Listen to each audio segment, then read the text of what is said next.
Julia Ann Boykins is a native of Portsmouth, Virginia, and a graduate of Woodrow High School. She is married to Carl Boykins, with whom she has 2 kids with, Alan and Marie. Juliet received her bachelor's and master's in music education at Norfolk University and received her second master's in educational leadership and supervision at Regent University. Juliet began her career as the band director of Hertford County High School in Ahoskie, North Carolina in 1995. Over the past 25 years, she has taught as an elementary music teacher at Achievable Dream in Newport News, Virginia, middle school band director at Rosemont Middle School in Norfolk, Virginia, high school band director and orchestra director at Hertford County High School in Ahoskie, North Carolina, and IC Norcom High School in Portsmouth, Virginia. She is currently the director of bands at Elizabeth City State University in Elizabeth City, North Carolina. Juliet is an honorary member of Tau Beta Sigma National Honorary Band Sorority, an honorary member of Kappa Kappa Psi National Honorary Band Fraternity, and an active member of Delta Sigma Theta Sorority Incorporated. Throughout her career, she has continuously instilled in each student the ability to lead and to be successful at whatever they choose to do in life. One of her own quotes, which she stands by, states, "Every student is a leader, and it is my job to find out what they can lead."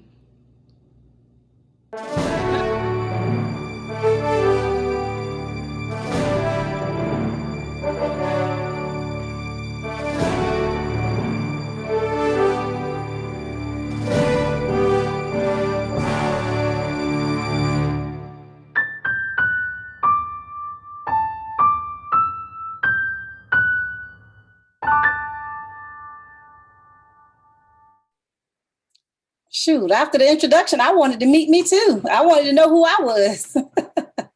Thank you all. Thank you for that great introduction. That was wonderful. I know Dr. Reid is up here somewhere, but that was a wonderful introduction. I felt famous. I felt like I wanted to know who I was. Okay, so we're going to dive right in because if you have smart music, I do want to make sure that you have the opportunity to turn it on because a lot of what I'm going to be talking about is showing you how to navigate through smart music and make it the best, do it the best way you can to teach and be successful with it. Because we've been told a lot that, you know, smart music is cheating or whatever else you may have been told. That's what I was told when I first wanted it as a high school director.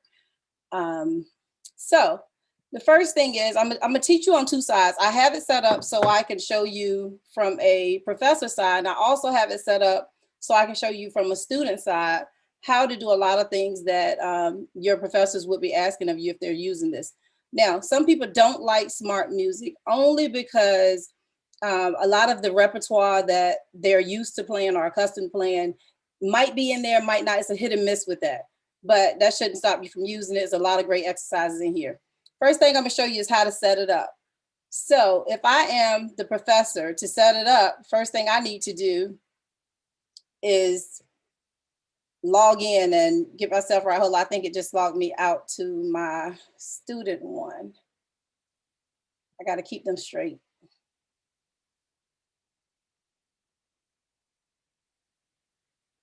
Got to keep them straight so you guys can see both sides. So if I'm the professor, because I have myself set up as the administrator, it'll take me to this page here and I can see how many teachers I have. We have 6 teachers that are signed up for it. So it shows me that 2 people just signed in, probably 2 people that I just gave the code to today. And it shows me that I have 38 more spots available and 62 are already in use that students are using. So I'm gonna take you through every page. This is just the administrative page. This is where the professors would be.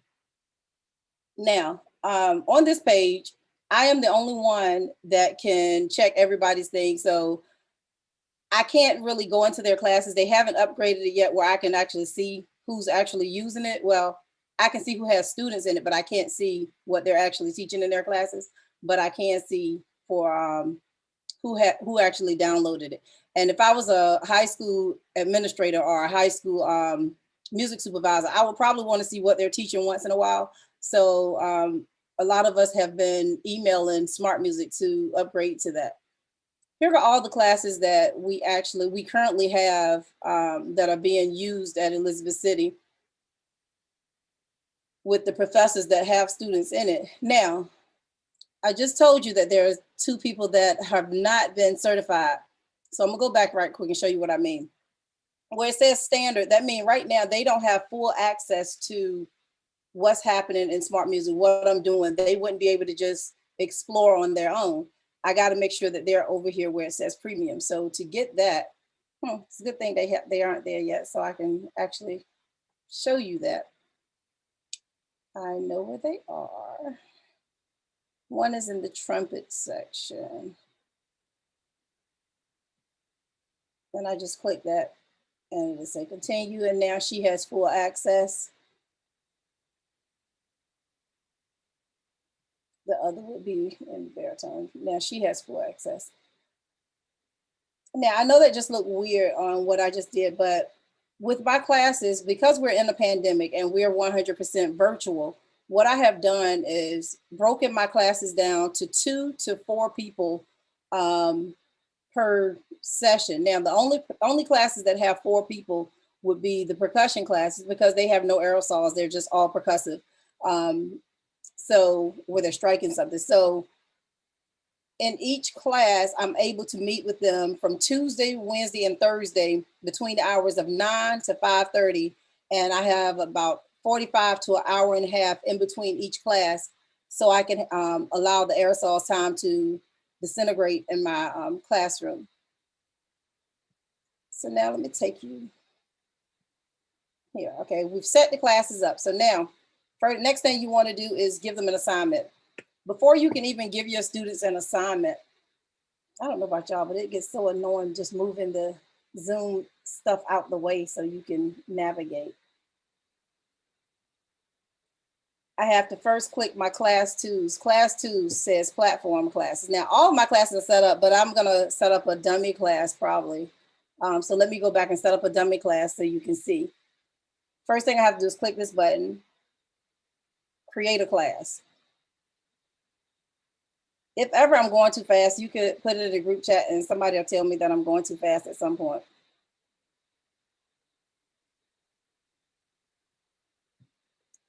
I'm just going to type in here sample class. Now, this is my favorite part. And the reason the 2 young ladies needed me to reset it because when I set it, they didn't do it. You can set this for however many days they say you can. I think it's set up now for what? Is that 14 days? I don't want to add, but I think it is. It may not be 14 days. I don't know.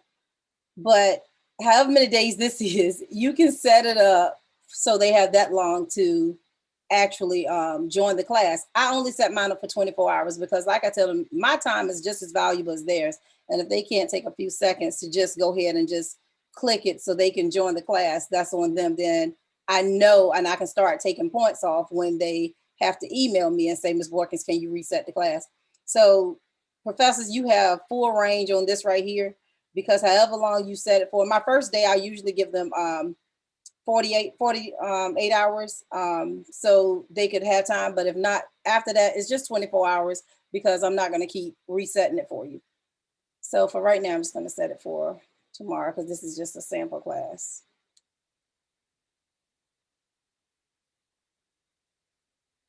So once you create that class, you have different ways you can send the students the email, the message. So sometimes, depending on what I'm doing, if it's just a student that has to reset, I could just copy the code, and from my MacBook, I can just send them a message and send it to them. Or I can just hit use email template. Use email template comes up.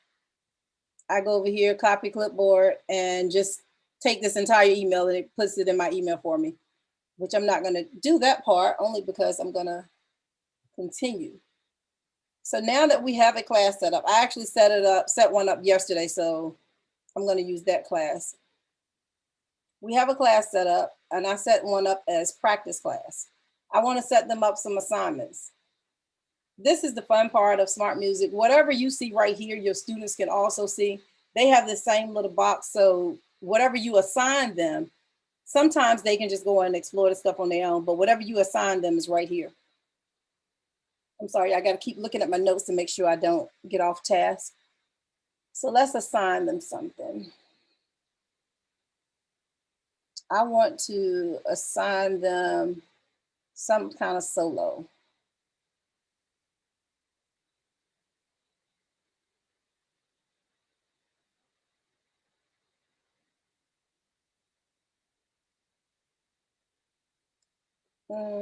Let's just hit this one.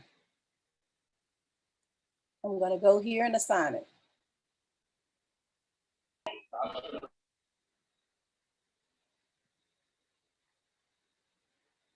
Doesn't usually take this long to assign it. Now with this, you have to be careful, because it'll come up with a bunch of different stuff under here. So you're going to custom the assignment always, because you want to be able to say what you want here. When I'm assigning something to a student or my band or whatever, I always put for my part. That's going to be important, and I'm explaining that later on, but I always got to click the my part. And I'm moving this out of the way.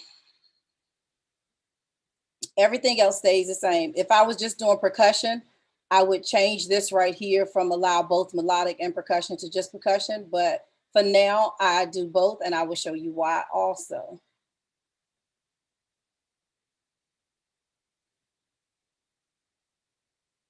This is what it looks like. The parts that once I assign a part, I can assign the entire thing, or I could just say I want them to just play the first line.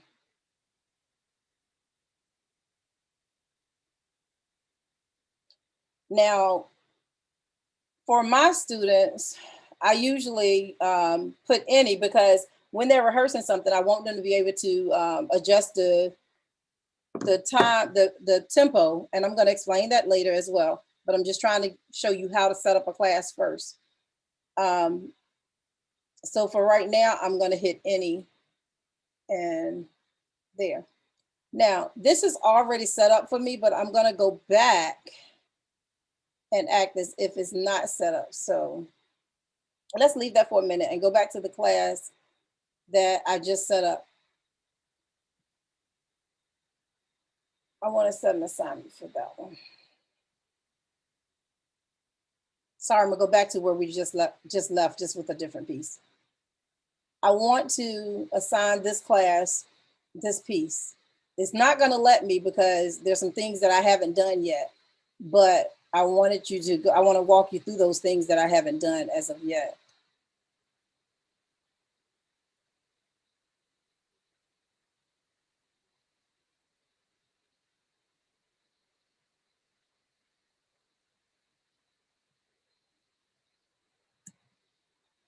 Some of you are going to take the time and write out a rubric. You are great. You are amazing. That's just not me.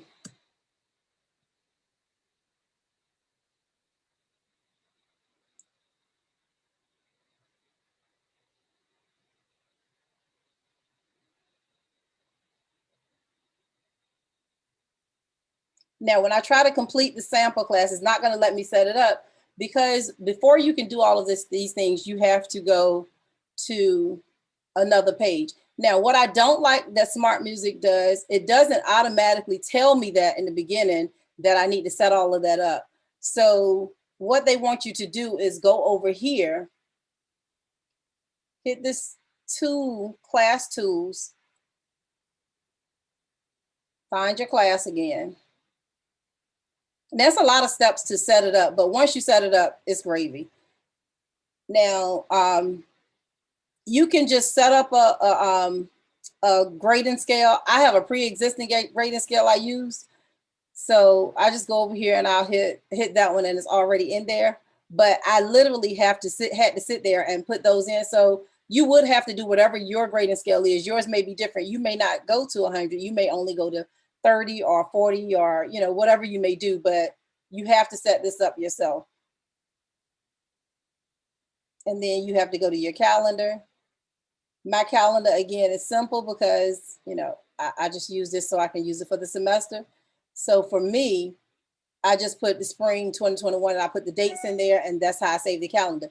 Most people, just not me this semester, I did last semester, but most people will put, they will put the quarters or the different units. You can take the time and do all of that. If I'm going too fast, please tell me, because, you know, sometimes I have a tendency to go fast like y'all are used to using it. So if I do, just tell me.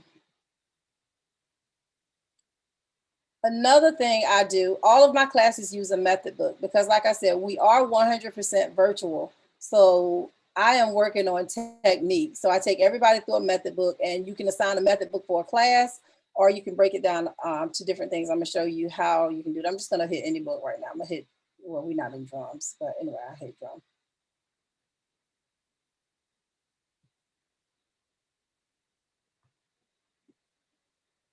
So now this class is set up, ready for us to play whatever we need to play. If I go to my student side, let's see if my student side is still logged in. Okay, so this is my practice class. This is how the student side would look. No, I'm pretty sure it just signed me.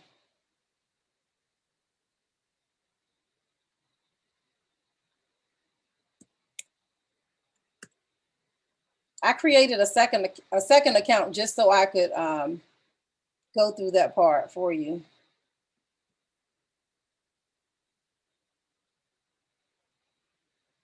So on the student page, like I said, these same things would be down here for them to look at.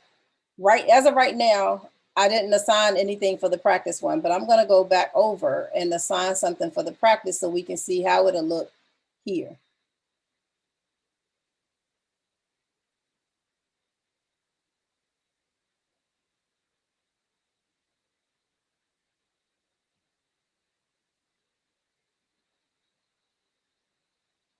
Once your classes are already set up and you just want to assign a class to someone, it's real simple for you.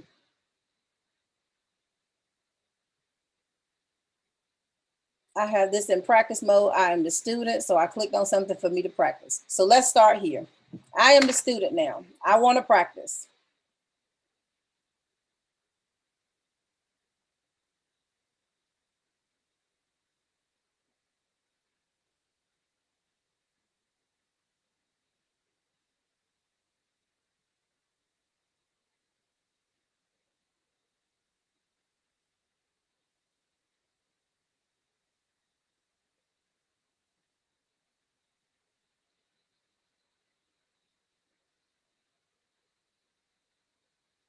On the student side, to practice.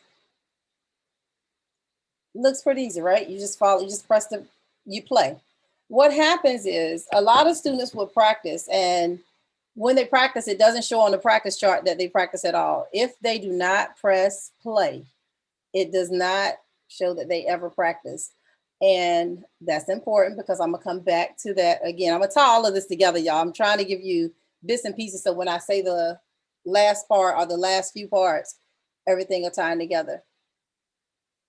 For a student to practice, they have to press this. if the student just wanted to hear what it is that they're playing, because, you know, they want to hear it first, they have to click that. I have my students turn everything off when they're recording so it doesn't pick up. I don't know if y'all will be able to hear this.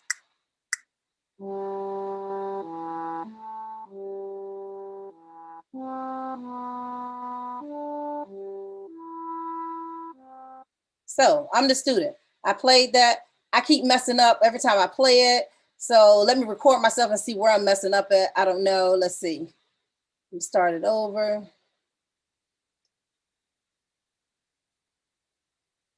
This is important.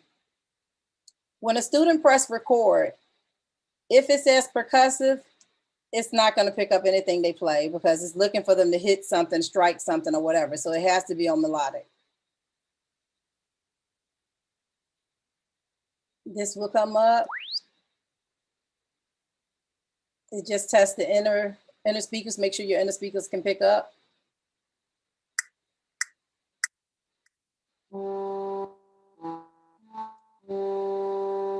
I left this on for a reason. If you get a student, the first time they played and it came up as if they got it right, now this is why I started talking, but it shows that they got all those green things, tell them to go back, record, and turn off the mat track. Because if they keep the mat track on, it's gonna record the mat track and not really them. So now let's go back again and we're gonna record.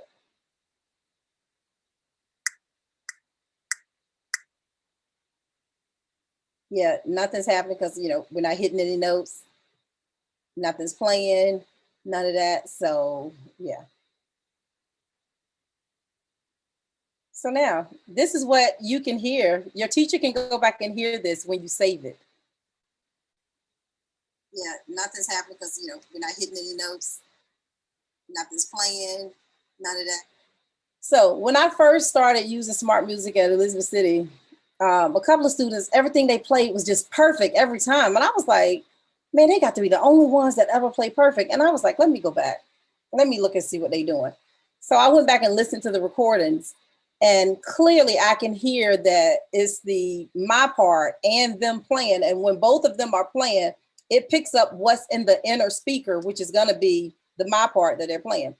Now, so I'm the same student and I want to play and I want to record myself, but I need some background music first. I need to make sure I'm hearing my part with their part. So this is what accompanies it. Oh, sorry. We'll go back to the beginning because it's going to start exactly where I left it.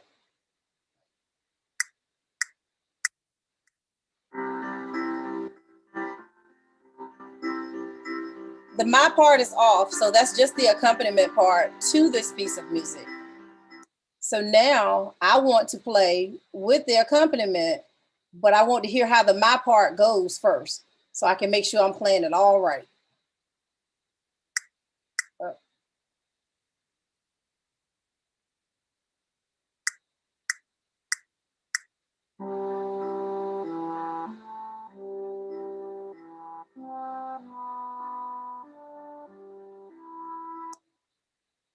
So now, okay, I need to record this. So I'm gonna turn this off and I need to keep that on for a minute.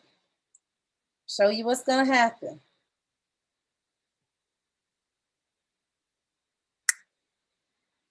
Yeah, nothing's happening because, you know, oh, sorry, I pressed me.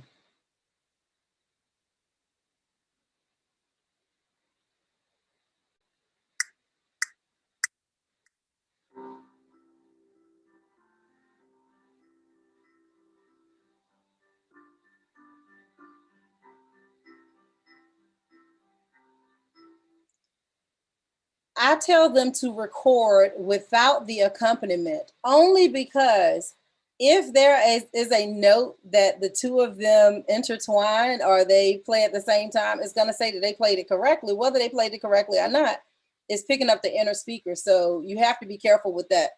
But what I always want them, when they send me a recording, I always want to just hear them only. While we're on this page, let me show you some other things that can happen up here. So the tracks. This is the accompaniment. You can control how loud it is, if you want to hear it or you don't want to hear it. The my part does exactly what it says. It plays your part. The metronome. I always tell the students to keep the metronome off because I want them to follow the blue cursor. The blue cursor is more accurate as if I'm conducting, because when we're conducting, I'm not going to be hitting on the stand to give you a metronome, even though we will practice with a metronome sometimes, well, most times, but I don't want them to get accustomed to hearing that, because then they're going to look for it when they're actually taking their assessment and it's going to be off. So I tell them they can never turn the cursor off at all. But you have the metronome, you can do the subdivision with the metronome and all that. You can add, if we were playing something that had a swing to it at all, we can decide how much of a swing we want the music to be. Also on this page, the my takes. Now, did we record? I think, okay, so these are all the times that we recorded, and it'll show me what, my best score was, or how I did, and I can listen to any of those. As a student, I can record as many times as I want to. Like, I can record every time I play, and I tell them to try to record when they're just practicing, when they first look at it, because you can go back and pick the best one and send to me. I don't have to know how many times you practice, but I'm hoping that you're utilizing that to the best of your abilities, because if not, you just got a tool sitting there to help you get better and you're not, using it. The assessment, you can have it to show your assessment or to not show your assessment. Again, if you're not going to show your assessment, when you go here, you can change this right here to percussive. So if I'm a percussionist, I don't want it to show the assessment part. I want it to be on the percussive. So I can go and just practice all of my rhythms. And sometimes I do want it to show the assessment if I'm doing percussion. But when I'm just trying to learn a rhythm, I probably would turn that off so I could just learn it. The loop. This is my favorite thing that I tell students to please utilize. When a student is trying to loop something, we know what loop means. It means exactly that. I can hit the set button, go here, just loop this over. Now, I have various ways I can loop it over. So if I wanted it to count off every time it's going to start over, then I would have it set where I have it set, just like this. I'm sorry, I don't have any my part on for you.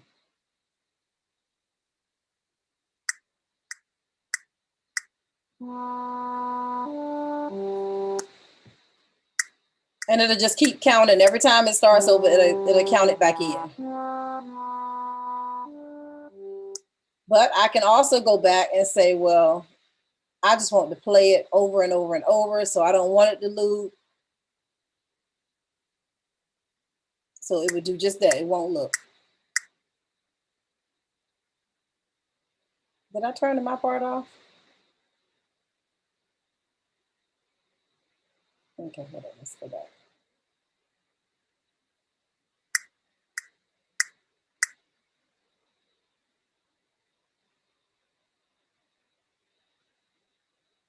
I'm not sure. Can y'all hear me? So I'm not sure why that's not playing.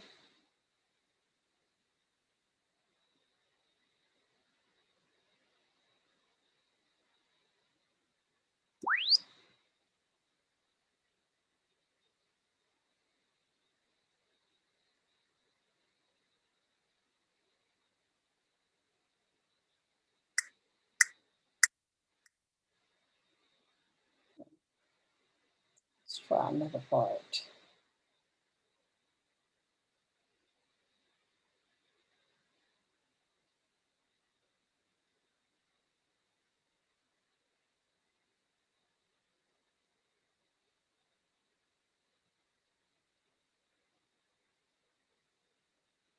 Okay, hold up, you guys. My little notes, sorry.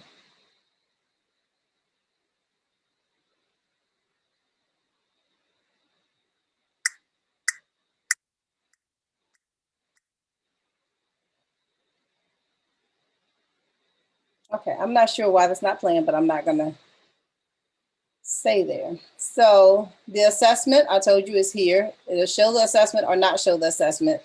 Totally up to you. Loop is here. That's how you set the loop. That's how you clear the loop.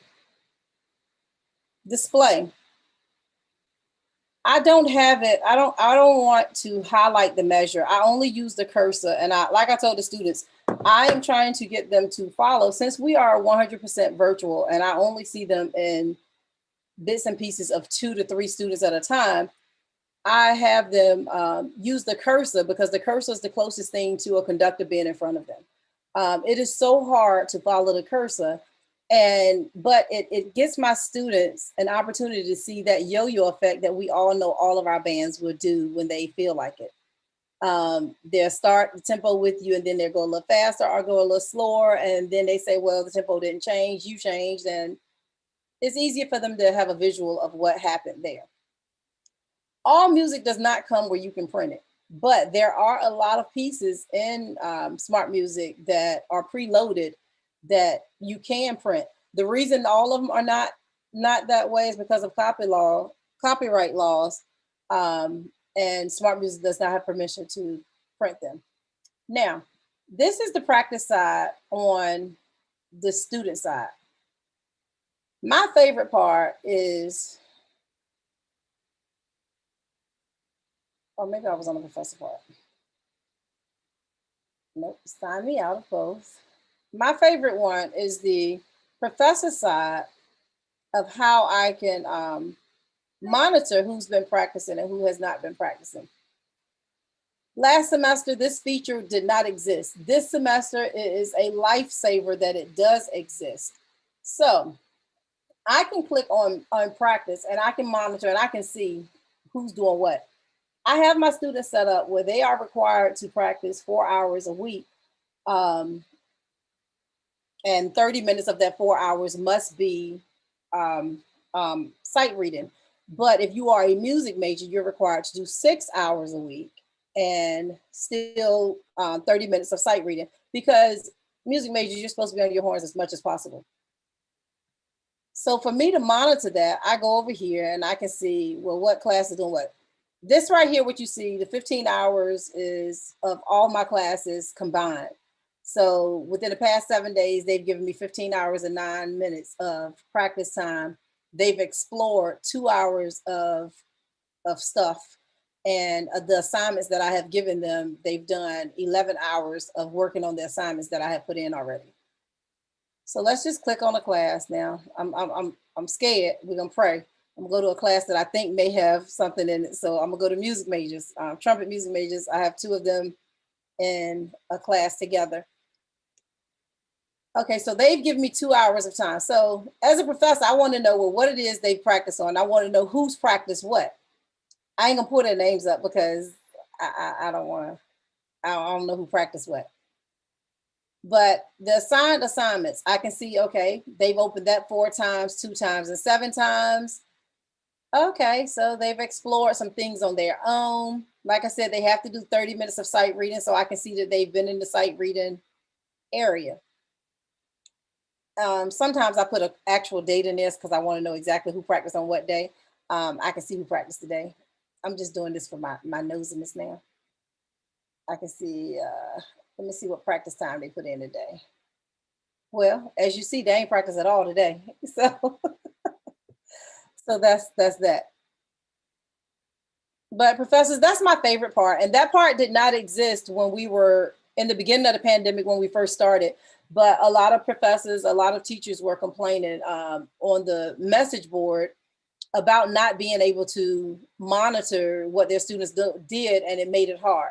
I also don't like that I can't link my grade book to this. I actually have to put them in manually, but that's neither here nor there. That's not that hard to do. Okay, let me get to the next section. I'm sorry.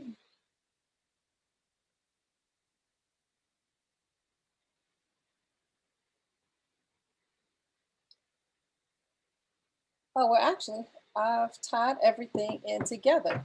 Already, there in the questions. It looked like something's in the group chat. I don't know what's there. Professor Wars, is there any way that you can revise the assignments after you've assigned it?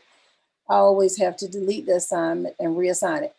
Yes, you can. Let me go to a class. Let's go. I don't think I have nothing in there. Let me find a class that I've already assigned something to. I know who to go to.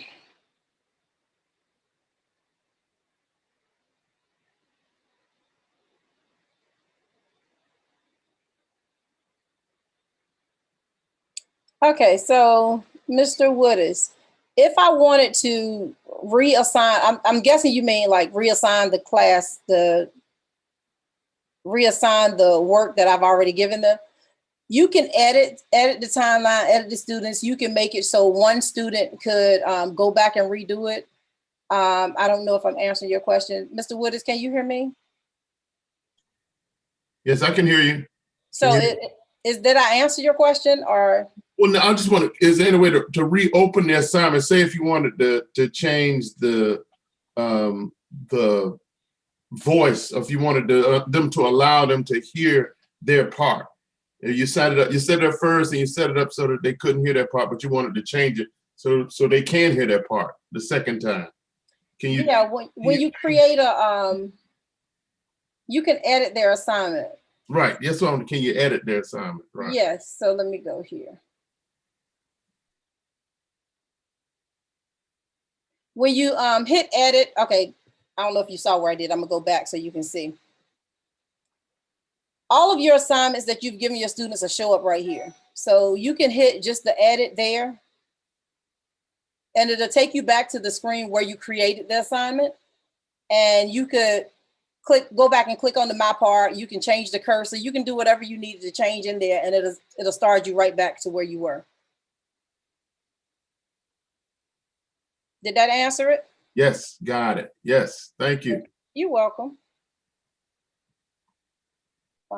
Let's see. I believe music educators licenses issue students we receive SMARTMUSIC by severe delay. You have an issue. Silver, what you mean? Let me see. May that be due to so many people being logged in at the same time? I know when we use it at school, like everybody in Durham Public Schools has the license and they've issued them to the students. So I guess we're probably all using it at the same time of day. And we have experiences with lag more so than productivity. And I was wondering if that's because everybody's using it at the same time, because I know it's a good program, but we really can't get into it because the circle is always turning. I wouldn't think it was the program, but I would think that if all of y'all are at school, it could be the Wi-Fi. Okay. And I only say that because I know some really large programs that are using it all at the same time. Like Penn State uses it and Ohio uses it, and they're all on at the same time, but they're not having a lag issue. So I'm thinking it probably could be more of everybody being on the Wi-Fi at the same time than the actual program. Okay. But that's just a guess. I'm just guessing at that. Thank you, ma'am. You're welcome. Any other questions? If not, y'all making me seem like I did a great job just presenting it. Do any students have any questions on having any issues of when they're trying to use it? What are some ways you would introduce SMARTMUSIC to middle school program? Oh, that would be easy. And it's kind of like what I'm doing now. You can choose whatever method book you are using. You go straight to the method book. And you assign whatever method book you use. Most people use Standard of Excellence, so I'm gonna put that in. I don't know.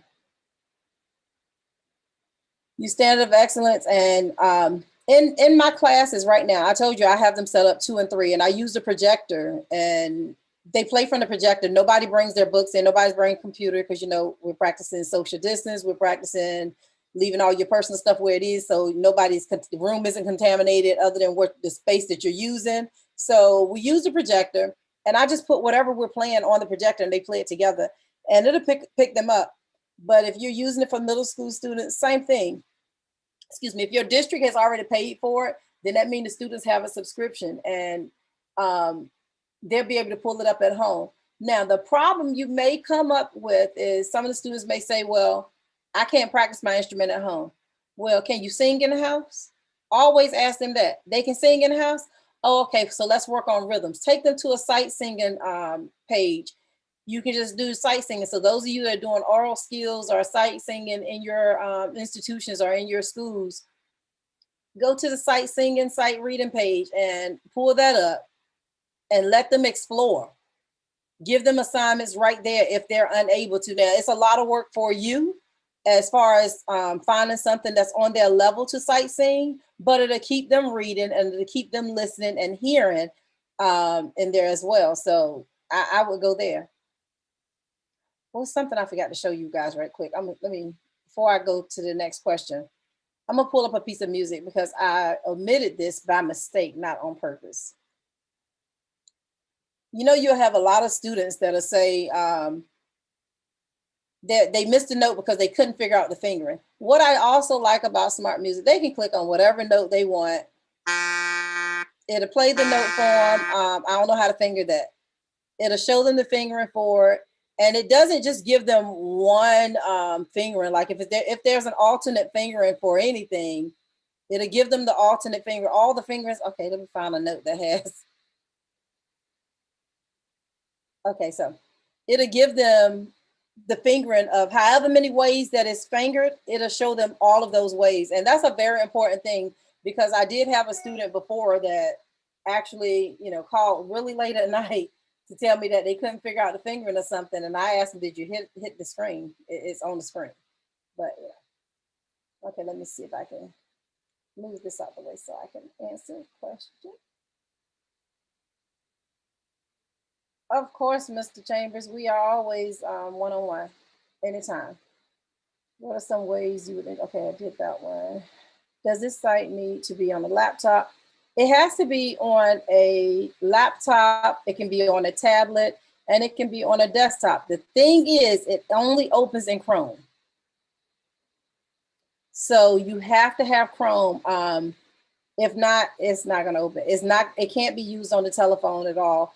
However, the company did say that that is something that they're working on because they know that a lot of students are using their phones. But what they're going on right now is because of the pandemic, they also know that a lot of public schools have issued Chromebooks to their students. So that's why they tried to stick to Chrome, but college students got MacBooks, so go figure.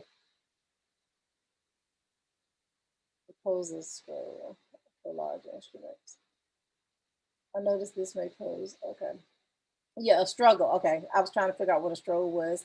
I got it now. How can I maximize the software if the county or school has not purchased it for the students to use? That's a tough one. You can have them use the free site. However, they won't have access to everything.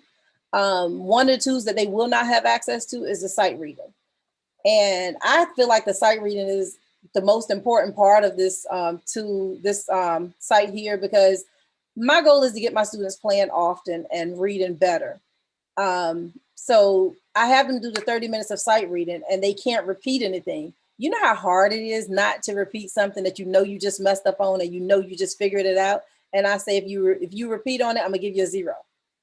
So when I look at their sight readings, I can tell if it says 1 time, 2 times, 3 times. If they opened it more than once, I don't accept that one. But I will add up all of your minutes first.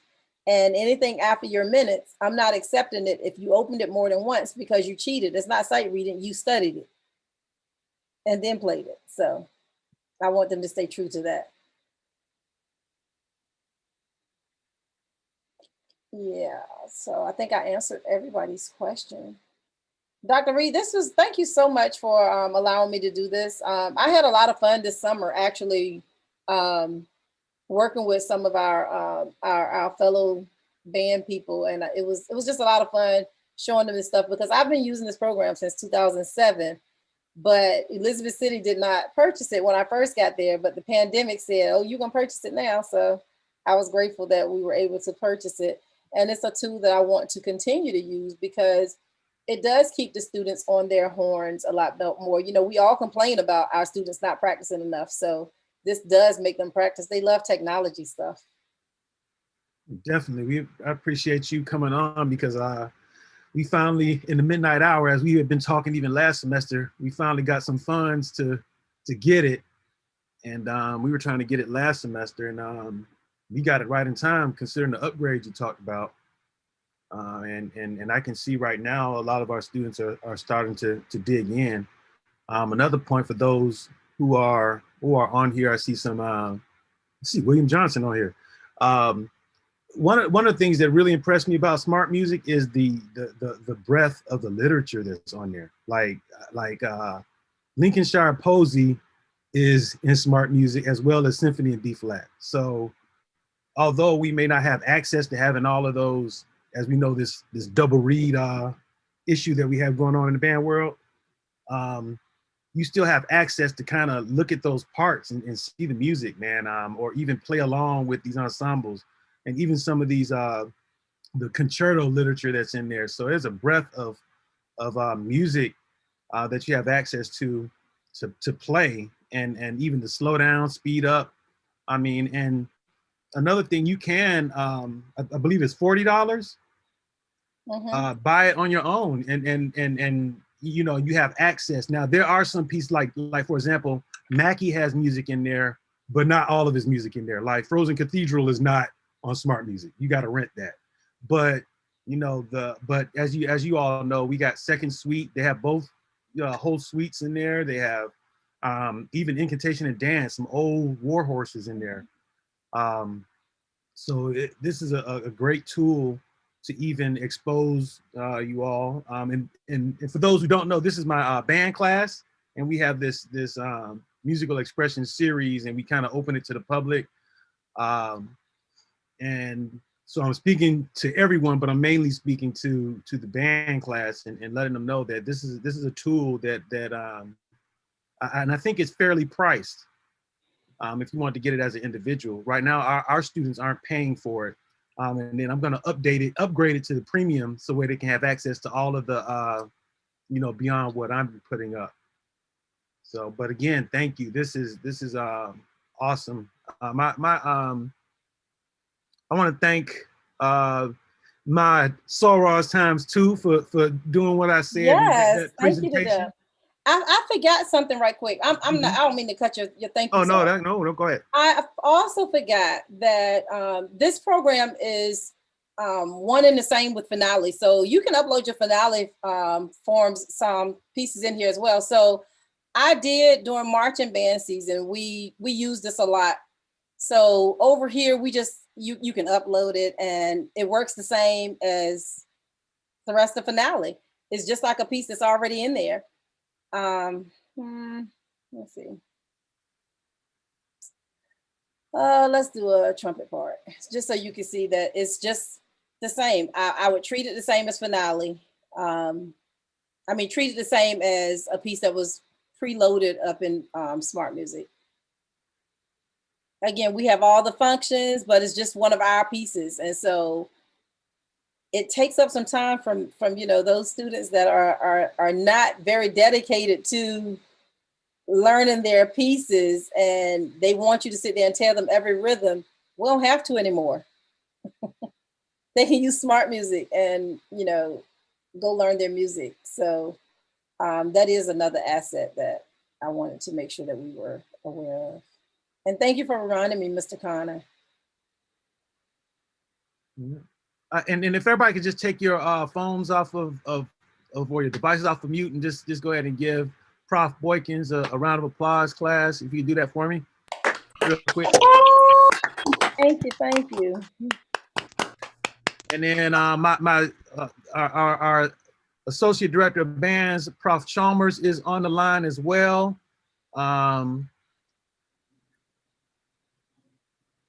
You have any words, Prof? Yes, sir. And sorry about that, Prof. Boykins. I accidentally cut your video off. Oh, it was fine. I was trying to take my screen off anyway. Yeah, we most definitely love the picture. But yeah, my bad. I accidentally cut that off on accident. Oh, you did cut my video. I didn't even notice that. Sure. I have a couple of acknowledgments. Of course, again, we appreciate you, Professor Boykins, for coming on and giving us this vital information. We most definitely are going to take advantage of this program, the software program, to continue to develop our students and also educate ourselves as educators. But real quick, a couple of shout outs that we always do. First shout out to, I know Truck Naylor, as we call him, Professor Naylor, he's assistant director at Elizabeth City State University. I appreciate your presence, Brother Divine Pickett, a lot of the supporters of this series since we started last semester. Former director of bands at Fayetteville State University, Mr. Timothy Chambers, of course, Dr. Tamisha Brock, Mr. Warren Shaw, Mr. Charles Connor, director of bands, Mr. Edward Woodus, William Johnson. If I left anyone's name off, I'm trying to scroll through. Shout out to the SOC for supporting me and my TBS, New Iota 5. Thank you so much for supporting me. They're in here as well. Yeah, so all of the Elizabeth City State students, band members, all you all that are on the call, any professors as well, we appreciate your presence and your support. If any directors that I left out, just shoot me an email and I'll most definitely make sure to give you a shout out next time if I don't have your contact. Also, Professor Chalmers, can I say one? A special shout out to the Delta Xi chapter of Delta Sigma Theta Sorority Incorporated here at Fayetteville State University. Me and Kira's line sisters were on the call, so we want to thank you for supporting our soror Boykins. Thank you, sorors. Thank you. And of course, we have some FSU alumni, band alumni that's on the call as well. We appreciate your presence as well today too. Also, if there are any high school students as well that are on the line as well. So most definitely, we appreciate you being here today as well. Thank you so much. All right, you got the outro? No outro? Oh no, you guys made me feel so important when I came in. I feel bad that I don't have one, but I was going to call you by your first name, Dr. Reid. I have to acknowledge that, Dr. Reid. Thank you so much. This was great. This was great. Thank you for allowing me to be a part of the magnificent FSU Bronco, MBX band program series today. I appreciate it. Make me want to flip my hair. Just thank you for having me. I really appreciate it. No problem. Okay. Well, we'll go ahead and have a virtual reception, and we'll start shutting this stuff down. The virtual reception, that's me staying right here? But usually people hang out afterwards. Okay. And talk shop. The virtual after party. Okay. Yeah, virtual after party. Yeah, glad I got my coffee. We really got to chop it up. Let me stop this YouTube live stream.